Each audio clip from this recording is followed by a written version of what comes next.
Hi, it's Rebecca. Today we get to visit my own home local weaving guild, the Peterborough Weavers and Spinners. What's interesting about the Peterborough Weavers and Spinners group is that a number of years back, they combined forces with the Pottery Guild, the Gorders Guild, and a local independent group of wood turners. So aside from the potters, the other three share a space and they're able to share resources that way, and it works out a lot better for them. So let's go take a look and see how they have that set up. So this is the exact loom I learned off, like not the same model, not the same style. This very loom is the first one I ever wove on. It's the one I learned to weave on. Hi, my name is Julia Szabo. I'm the administrator here at the Artisan Center Peterborough. I'm also a member of the Peterborough Weavers and Spinners Guild. So our membership is able to sell their creations out of our storefront. So as you can see here, we have everything made by our members. We also have an online store with more items as well. So some of the equipment we have here for our guild to use, this is an antique production wheel, approximately 125 years old. It goes very fast, so only for experienced spinners. We have a large floor loom counterbalance. Members are able to set up warps on here and weave. We just take turns and people do their different projects. We have some table looms that have frames made for them so that you can treadle with your feet, or you can use the treadles up here with your hands.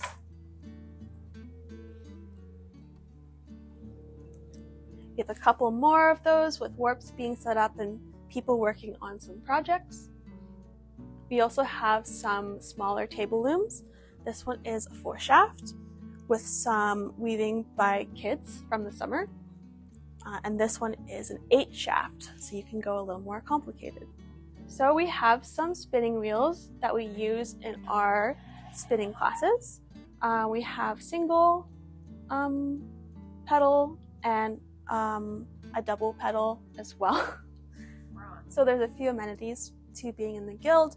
We have our thread wool station that's free for anyone to use. We do events and challenges. This one being an example from our challenge in the spring to make a piece based on a famous Canadian painter's work. This one being Emily Carr, and the woven pieces by Anne Gallant. We also have a quite extensive library. Members are able to take out books, bring them home. We have a collection of magazines as well, from several subscriptions, which we catalog and keep. And our library has a little Dewey Decimal System, so it's easy to find what you're looking for. The last type of loom we have is some rigid heddle looms. And so we have some storage space as well. We have shuttles of all sizes, lee sticks, dents, all the big things, as well as some smaller tools, bobbins, heddles,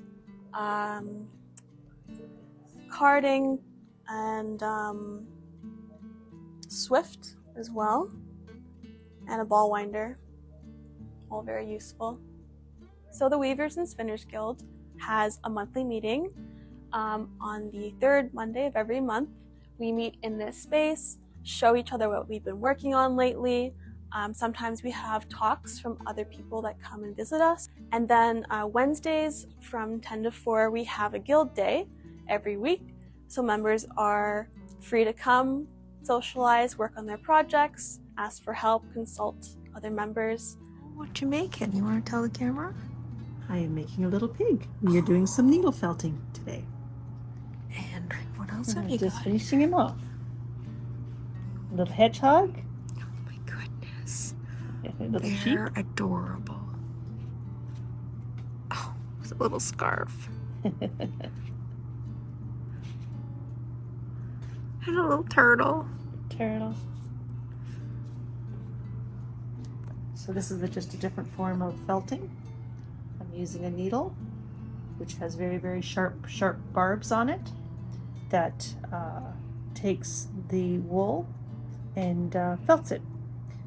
So wool has scales on it, so if you have ever felted anything wet felted by putting a 100% wool sweater in the wash machine, that's using hot water and agitation to felt it, and instead of that on hot water and that, I'm just using this little very sharp needle to ruffle up the scales on that fiber.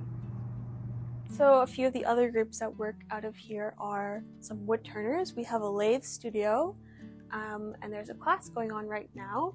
We also have some other tools in order to assist us with preparing the wood to turn. So hi, Julia. I had some questions about your role here with the Guild. So I'm kind of a liaison between all the groups that work out of here and between each other and to our board of directors. I do a few other roles as well. I design our promotional material for shows and events, answer emails, keep the website up to date, all the fun stuff. So you're actually in a paid position here, right? Yes. So the studio was entirely volunteer run before I joined in July of 2021. So how, if you want to become a weaver and you want to join the Guild, how would you go about that? So the Weavers and Spinners Guild runs from September to June. Membership is collected at the beginning of the term, so around September, October. It's $50 for the whole year, and the $50 carries over to other members as well, like individual artisans as well as gourd artists who have their group working out of here as well. Oh, okay. So, and then with that membership, do you get classes or those are separate?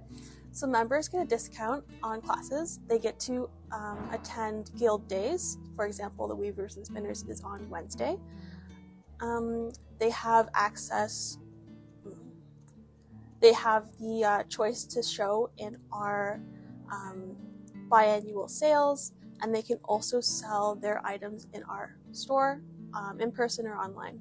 Thanks so much for watching today. I hope you enjoyed today's video. If you did, please be sure to give it a thumbs up and check out this video or this video. I'll meet you there.